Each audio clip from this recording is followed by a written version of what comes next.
ఓం శ్రీ మహాగణాధిపతి నమః. శ్రీ గురుభ్యో నమః. శ్రీ మాత్రే నమః. మనోరథ సిద్ధిప్రద గణేశ స్తోత్రం. జై జై గణేశ. ఈ గణపతి స్తోత్రం ఎంతో ఉత్తమమైంది. ఈ స్తోత్రాన్ని నిత్యం భక్తితో పఠించిన లేదా విన్న మనోభీష్టాలు సిద్ధిస్తాయి. మనశ్శాంతి దక్కుతుంది. రోగాల బారిన పడకుండా కాపాడుతుంది. సర్వసిద్ధిప్రదం ఈ స్తోత్రమని పెద్దలు చెప్తున్నారు. శుభమస్తు. మీరు మొదటిసారిగా నా ఛానల్ చూస్తున్నట్టయితే మీరు సబ్స్క్రైబ్ చేసుకుని అందరికీ షేర్ చేసి సహకరించండి. నా ఛానల్లో ఆల్రెడీ వివిధ స్తోత్రాలు చేసి పెట్టాను. వాటిని విని భగవంతుని కృపకు పాత్రలు కండి. వివిధ రకాల ప్రయోజనాలను పొందండి. Thank you. మనోరథ సిద్ధిప్రద గణేశ స్తోత్రం.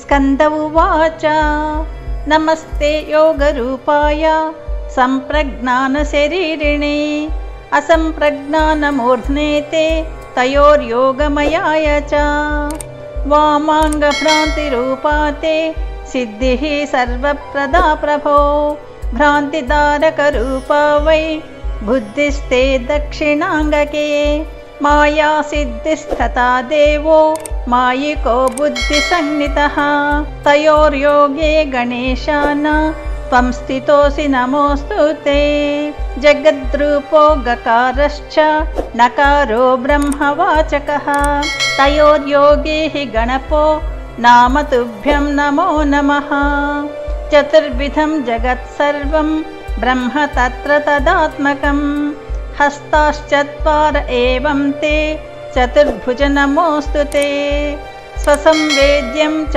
యద్బ్రహ్మ తత్ర ఖేలకరో భవాన్ తేన స్వానందవాసీత్వం స్వానందపతయే నమః ద్వంద్వం చరసి భక్తానాం తేషాం హృది సమాస్థితః చౌరవత్తేన తే భూద్వై మూషకో వాహనం ప్రభో జగతి బ్రాహ్మణి స్థిత్వా భోగాన్ భుంక్షి స్వయోగగః జగద్భిద్బ్రహ్మభిస్తేన చేష్టితం జ్ఞాయతేన చ చౌరవద్భోగకర్తాత్వం తేన తే వాహనం పరం మూషకారూఢో హేరంబాయ నమో నమః కిం స్తౌమి త్వాం గణాధీశ యోగశాంతిధరం పరం వేదాదయో యయుః శాంతిమతో దేవం నమామ్యహం ఇతి స్తోత్రం సమాకర్ణ్య గణేశస్తమువాచః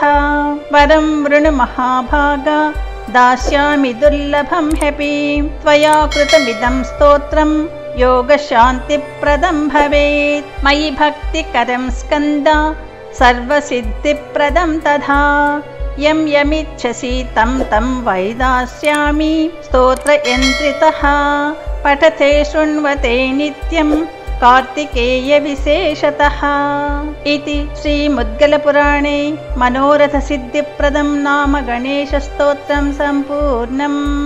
యదక్షర పదభ్రష్టం మాత్రాహీనం తు యద్భవేత్ తత్సర్వం క్షమ్యతాం దేవా గణేశా నమోస్తుతే.